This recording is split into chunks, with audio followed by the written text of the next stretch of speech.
DRG Kids। ਕਹਾਣੀ 9 ਪੁਤਲੇ। ਬਹੁਤ ਸਮਾਂ ਪਹਿਲਾਂ ਰਤਨਗੜ੍ਹ ਰਾਜ ਵਿੱਚ ਇੱਕ ਚਿੱਤਰਸੇਨ ਨਾਮ ਦਾ ਇੱਕ ਮੂਰਤੀਕਾਰ ਰਹਿੰਦਾ ਸੀ। ਉਸ ਦੀਆਂ ਬਣਾਈ ਹੋਈਆਂ ਮੂਰਤੀਆਂ ਬਿਲਕੁਲ ਜਿਉਂਦੀਆਂ ਲੱਗਦੀਆਂ ਸੀ। ਇੰਜ ਲੱਗਦਾ ਸੀ ਜਿਵੇਂ ਹੁਣੇ ਬੋਲ ਪੈਣਗੀਆਂ। ਦੂਰ ਦੂਰ ਤੱਕ ਉਸ ਦੀਆਂ ਮੂਰਤੀਆਂ ਦੀ ਚਰਚਾ ਸੀ। ਦੇਸ਼ ਵਿਦੇਸ਼ ਤੋਂ ਲੋਕ ਉਸ ਦੀਆਂ ਮੂਰਤੀਆਂ ਵੇਖਣ ਆਉਂਦੇ ਸੀ। ਉਸ ਦੀ ਕਲਾਕਾਰੀ ਬਹੁਤ ਹੀ ਪ੍ਰਸਿੱਧ ਸੀ। ਰਾਜ ਵਿੱਚ ਉਸ ਦੀ ਬਹੁਤ ਇੱਜ਼ਤ ਸੀ। ਇੱਕ ਦਿਨ ਜਦੋਂ ਦਰਬਾਰ ਲੱਗਿਆ ਹੋਇਆ ਸੀ ਤਾਂ ਮਹਾਰਾਜ ਨੇ ਕਿਹਾ, ਸਾਨੂੰ ਬਹੁਤ ਖੁਸ਼ੀ ਹੈ ਕਿ ਚਿੱਤਰਸੇਨ ਵਰਗੇ ਮੂਰਤੀਕਾਰ ਸਾਡੇ ਦਰਬਾਰ ਵਿੱਚ ਹੈ। ਇਹਨਾਂ ਦਾ ਚਰਚਾ ਦੂਰ ਦੂਰ ਤੱਕ ਹੈ। ਇਹਨਾਂ ਨੇ ਸਾਡੇ ਰਾਜ ਦਾ ਨਾਂ ਉੱਚਾ ਕੀਤਾ ਹੈ। जी हाँ महाराज, चित्रसेन जी जैसा मूर्तिकार पूरे देश विचों कोई भी नहीं है। ਇਹ ਸਾਡੇ ਲਈ सम्मान ਦੀ ਗੱਲ ਹੈ ਕਿ ਇਹ ਸਾਡੇ ਰਾਜ ਵਿੱਚ ਨੇ। ਮੈਂ ਅੱਜ ਦੀ ਸਭਾ ਐਸ ਕਰਕੇ ਬੁਲਾਈ ਆ ਕਿਉਂਕਿ ਮੈਂ ਇੱਕ ਵਿਸ਼ੇ ਵਿੱਚ ਸਾਰੇ ਰਾਜ ਦਰਬਾਰੀਆਂ ਦਾ ਵਿਚਾਰ ਪੁੱਛਣਾ ਚਾਹੁੰਦਾ ਹਾਂ। ਜੀ ਮਹਾਰਾਜ, ਦੱਸੋ ਤੁਸੀਂ ਕੀ ਕਹਿਣਾ ਚਾਹੁੰਦੇ ਹੋ? ਸਾਡੇ ਮੂਰਤੀਕਾਰ ਚਿੱਤਰਸੇਨ ਨੇ ਪੂਰੀ ਦੁਨੀਆ ਵਿੱਚ ਪ੍ਰਸਿੱਧੀ ਪ੍ਰਾਪਤ ਕੀਤੀ ਹੈ। ਅਸੀਂ ਚਾਹੁੰਦੇ ਹਾਂ ਕਿ ਚਿੱਤਰਸੇਨ ਜੀ ਸਾਡੇ ਨਵਰਤਨ ਦੀ ਉਪਾਧੀ ਵਿੱਚ ਸ਼ਾਮਿਲ ਹੋ ਜਾਣ। ਕਹੋ ਮੰਤਰੀ ਜੀ, ਕੀ ਵਿਚਾਰ ਹੈ ਤੁਹਾਡਾ? ਮਹਾਰਾਜ, ਤੁਸੀਂ ਬਿਲਕੁਲ ਠੀਕ ਕਿਹਾ ਹੈ। ਸਾਡੇ ਰਾਜ ਦਰਬਾਰ ਲਈ ਇਹ ਮਾਣ ਵਾਲੀ ਗੱਲ ਹੋਏਗੀ। ਸਾਰੇ ਰਾਜ ਦਰਬਾਰੀ ਸਹਿਮਤ ਹੁੰਦੇ ਨੇ ਤੇ ਮਹਾਰਾਜ ਕਹਿੰਦੇ ਨੇ, ਚਿੱਤਰਸੇਨ ਜੀ, ਅੱਜ ਤੋਂ ਬਾਅਦ ਤੁਸੀਂ ਸਾਡੇ ਨਵਰਤਨ ਵਿੱਚ ਹੋ।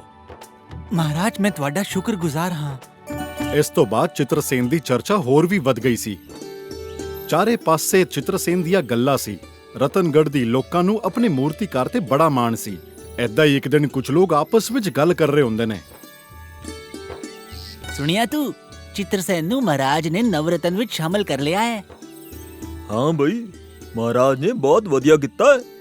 ਸਾਡੇ ਚਿੱਤਰਸੇਨ ਜੀ ਨੇ ਦੇਸ਼ ਵਿਦੇਸ਼ ਵਿੱਚ ਸਾਡੇ ਰਾਜ ਦਾ ਨਾਂ ਉੱਚਾ ਕੀਤਾ ਹੈ।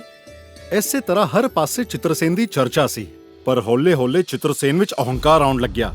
ਉਹ ਹੁਣ ਰਾਜ ਦਰਬਾਰ ਨਾਲ ਵੀ ਸਿੱਧੇ ਮੂੰਹ ਗੱਲ ਨਹੀਂ ਸੀ ਕਰਦਾ। ਇੱਕ ਵਾਰ ਦਰਬਾਰ ਵਿੱਚ ਕਿਸੇ ਗੱਲ ਤੇ ਚਰਚਾ ਹੋ ਰਹੀ ਸੀ। ਹਾਂ ਚਿੱਤਰਸੇਨ ਜੀ, ਤੁਸੀਂ ਵੀ ਇਸ ਵਿਸ਼ੇ 'ਚ ਗੱਲ ਕਰ ਰਹੇ ਹੋ। ਤੁਹਾਡਾ ਕੀ ਕਹਿਣਾ ਹੈ? ਮੰਤਰੀ ਜੀ, ਇਹਨਾਂ ਫਿਜ਼ੂਲ ਗੱਲਾਂ ਲਈ ਮੇਰੇ ਕੋਲ ਵਕਤ ਨਹੀਂ ਹੈਗਾ। ਵੈਸੇ ਵੀ ਇਹ ਮੇਰਾ ਕੰਮ ਨਹੀਂ ਹੈ। ਮੇਰਾ ਵਕਤ ਬਹੁਤ ਕੀਮਤੀ ਹੈ। ਮੈਂ ਚੱਲਦਾ ਹਾਂ। ਚਿੱਤਰਸੇਨ ਮਹਾਰਾਜ ਨੂੰ ਸਤਿ ਸ੍ਰੀ ਅਕਾਲ ਕਰਕੇ ਉੱਥੋਂ ਚਲਾ ਜਾਂਦਾ ਹੈ। ਮੰਤਰੀ ਤੇ ਬਾਕੀ ਦਰਬਾਰੀਆਂ ਨੂੰ ਚਿੱਤਰਸੇਨ ਦਾ ਉੱਥੋਂ ਉੱਠ ਕੇ ਚਲੇ ਜਾਣਾ ਠੀਕ ਨਹੀਂ ਲੱਗਦਾ। ਮਹਾਰਾਜ, ਚਿੱਤਰਸੇਨ ਨੂੰ ਭਰੀ ਸਭਾ 'ਚ ਉੱਠ ਕੇ ਨਹੀਂ ਜਾਣਾ ਚਾਹੀਦਾ ਸੀ। ਇਹ ਦਰਬਾਰ ਦੀ ਬੇਇੱਜ਼ਤੀ ਹੈ। ਮੰਤਰੀ ਜੀ, ਤੁਸੀਂ ਫਿਕਰ ਨਾ ਕਰੋ। ਚਿੱਤਰਸੇਨ ਜੀ ਕਲਾਕਾਰ ਹੈ ਤੇ ਕਲਾਕਾਰ ਦਾ ਸੁਭਾਅ ਏਦਾਂ ਹੀ ਹੁੰਦਾ ਹੈ। ਤੁਸੀਂ ਉਹਨਾਂ ਦੀ ਗੱਲ ਨੂੰ ਗੰਭੀਰਤਾ ਨਾਲ ਨਾ ਲਵੋ। ਮਹਾਰਾਜ ਦੀ ਗੱਲ ਸੁਣ ਕੇ ਬਾਕੀ ਦਰਬਾਰੀ ਵੀ ਸ਼ਾਂਤ ਹੋ ਜਾਂਦੇ ਨੇ। ਪਰ ਇੱਧਰ ਚਿੱਤਰਸੇਨ ਦਾ ਅਹੰਕਾਰ ਦਿਨ ਬ ਦਿਨ ਵੱਧ ਰਿਹਾ ਸੀ। ਇੱਕ ਦਿਨ ਜਦੋਂ ਇੱਕ ਬੰਦਾ ਚਿੱਤਰਸੇਨ ਕੋਲ ਆਇਆ, ਚਿੱਤਰਸੇਨ ਜੀ, ਮੈਂ ਮਾਂ ਦੁਰਗਾ ਦੀ ਮੂਰਤੀ ਬਣਵਾਉਣੀ ਹੈ। ਵੇਖੋ ਕੇਸ਼ਵ ਜੀ, ਦੇਵੀ ਦੇਵਤਾ ਦੀ ਮੂਰਤੀ ਬਣਾਉਣ ਵਾਲੇ ਹੋਰ ਵੀ ਕਈ ਮੂਰਤੀਕਾਰ ਨੇ। ਤੁਸੀਂ ਉਹਨਾਂ ਦੇ ਕੋਲ ਵੀ ਜਾ ਸਕਦੇ ਸੀ। ਤੁਹਾਡੀ ਗੱਲ ਠੀਕ ਹੈ। ਮੂਰਤੀਕਾਰ ਤਾਂ ਬਹੁਤ ਮਿਲ ਜਾਣਗੇ, ਪਰ ਤੁਹਾਡੇ ਵਾਂਗੂ ਮੂਰਤੀ ਕੋਈ ਵੀ ਨਹੀਂ ਬਣਾ ਸਕਦਾ। ਠੀਕ ਹੈ, ਪਰ ਹਜੇ ਮੇਰੇ ਕੋਲ ਵਕਤ ਨਹੀਂ ਹੈਗਾ। ਮੈਂ ਕੱਲ ਮੂਰਤੀਆਂ ਬਣਾਉਣੀਆਂ ਨੇ। ਜਦੋਂ ਮੇਰੇ ਕੋਲ ਵਕਤ ਹੋਵੇਗਾ ਤਦ ਤੁਸੀਂ ਆ ਜਾਣਾ। ਕੇਸ਼ਵ ਦੁਖੀ ਹੋ ਕੇ ਉੱਥੋਂ ਚਲੇ ਜਾਂਦਾ ਹੈ। ਉੱਥੇ ਸਵਰਗ ਵਿੱਚ ਬੈਠੇ ਯਮਰਾਜ ਇਹ ਸਭ ਵੇਖ ਰਹੇ ਹੁੰਦੇ ਨੇ। ਉਹ ਵਿਸ਼ਵਕਰਮਾ ਜੀ ਨੂੰ ਕਹਿੰਦੇ ਨੇ, ਇਹ ਮਨੁੱਖ ਬਹੁਤ ਹੀ ਅਹੰਕਾਰ ਹੋ ਗਿਆ ਹੈ। ਜਿਵੇਂ ਜਿਵੇਂ ਇਸ ਦੀ ਮੰਗ ਵਧ ਰਹੀ ਹੈ, ਓਵੇਂ ਇਸ ਦਾ ਅਹੰਕਾਰ ਵੀ ਵਧ ਰਿਹਾ ਹੈ।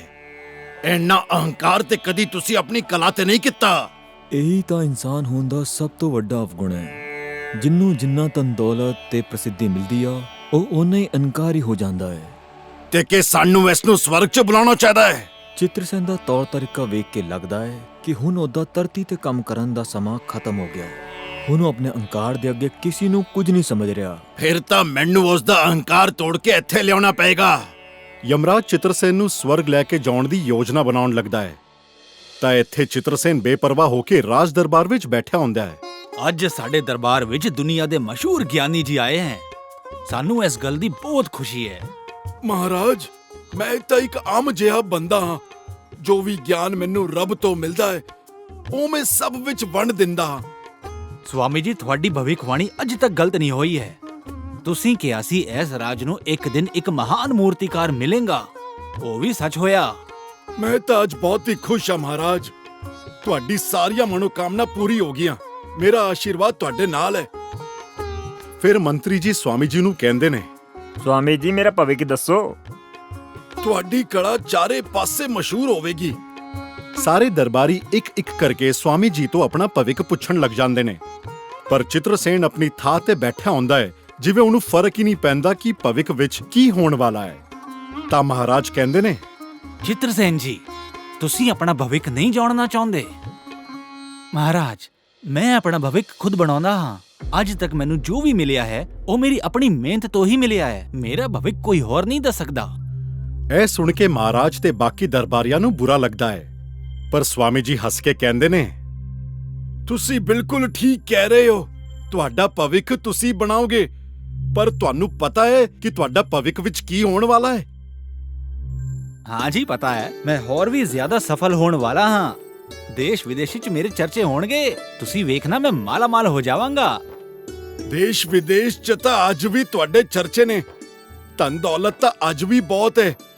ਮੈਂ ਤੁਹਾਨੂੰ ਉਹ ਦੱਸ ਸਕਣਾ ਜੋ ਤੁਹਾਨੂੰ ਪਤਾ ਨਹੀਂ। ਇਹੋ ਜਿਹਾ ਕੀ ਹੈ ਜੋ ਤੁਸੀਂ ਦੱਸ ਸਕਦੇ ਹੋ ਜੋ ਮੈਨੂੰ ਨਹੀਂ ਪਤਾ? ਦੱਸੋ ਨਾ। ਉਹਦੇ ਲਈ ਮੈਨੂੰ ਤੁਹਾਡੇ ਹੱਥ ਦੀ ਰੇਖਾ ਵੇਖਣੀ ਹੋਏਗੀ। ਚਿੱਤਰਸੇਨ ਜੀ, ਅਸੀਂ ਚਾਹੁੰਦੇ ਹਾਂ ਕਿ ਤੁਸੀਂ ਸਵਾਮੀ ਜੀ ਨੂੰ ਆਪਣਾ ਹੱਥ ਵਿਖਾਓ।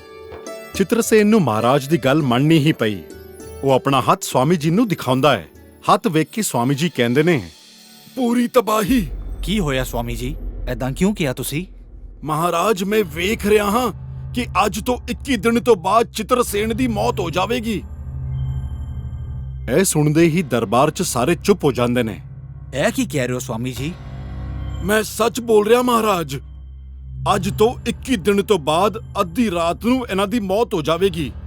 ਇਹ ਸੁਣ ਕੇ ਚਿੱਤਰਸੇਨ ਵੀ ਡਰ ਜਾਂਦਾ ਹੈ, ਪਰ ਅਹੰਕਾਰ ਵਿੱਚ ਕਹਿੰਦਾ ਹੈ, ਮੈਂ ਤੁਹਾਡੀ ਗੱਲ ਨਹੀਂ ਮੰਨਦਾ। ਹਜੇ ਮੈਂ ਬਿਲਕੁਲ ਠੀਕ ਹਾਂ। ਫਿਰ ਇਹ ਕਿਵੇਂ ਹੋ ਸਕਦਾ ਹੈ? ਮੈਂ ਤੇ ਉਹੀ ਕਿਹਾ ਜੋ ਤੁਹਾਡੀ ਲਕੀਰਾਂ ਵਿੱਚ ਹੈ। ਸਵਾਮੀ ਜੀ ਚਲੇ ਜਾਂਦੇ ਨੇ। ਹੌਲੀ-ਹੌਲੀ ਦਿਨ ਬੀਤਣ ਲੱਗੇ, ਪਰ ਦਿਨ ਗੁਜ਼ਰਨ ਦੇ ਨਾਲ ਚਿੱਤਰਸੇਨ ਦਾ ਡਰ ਵੀ ਵਧਣ ਲੱਗਦਾ ਵੇ। ਉਹਨੇ ਯਮਰਾਜ ਨੂੰ ਚਮਕਾ ਦੇਣ ਦੀ ਇੱਕ ਤਰਕੀਬ ਬਣਾਈ। ਮੈਨੂੰ ਮੌਤ ਦੇਣਾ ਇੰਨਾ ਸੌਖਾ ਨਹੀਂ ਆ। ਮੈਂ ਚਿੱਤਰਸੇਨ ਹਾਂ। ਆਪਣਾ ਭਵਿੱਖ ਮੈਂ ਖੁਦ ਲਿਖਾਂਗਾ। ਇਹ ਸੋਚ ਕੇ ਉਸਨੇ ਆਪਣੀ ਸ਼ਕਲ ਦੇ 9 ਪੁਤਲੇ ਬਣਾਏ ਤੇ 21ਵੇਂ ਦਿਨ ਸਾਰਿਆਂ ਨੂੰ ਆਪਣੇ ਨਾਲ ਹੀ ਸਵਾਇਆ। ਸਾਰੇ ਇੱਕੋ ਜਿਹੇ ਸੀ। ਇਸ ਵਿੱਚੋਂ ਅਸਲੀ ਚਿੱਤਰਸੇਨ ਨੂੰ ਲੱਭਣਾ ਬਹੁਤ ਹੀ ਮੁਸ਼ਕਿਲ ਸੀ। ਹੁਣ ਮੈਂ ਇਹਨਾਂ ਪੁਤਲਿਆਂ ਵਿੱਚ ਆਰਾਮ ਨਾਲ ਸੋ ਜਾਂਦਾ ਹਾਂ।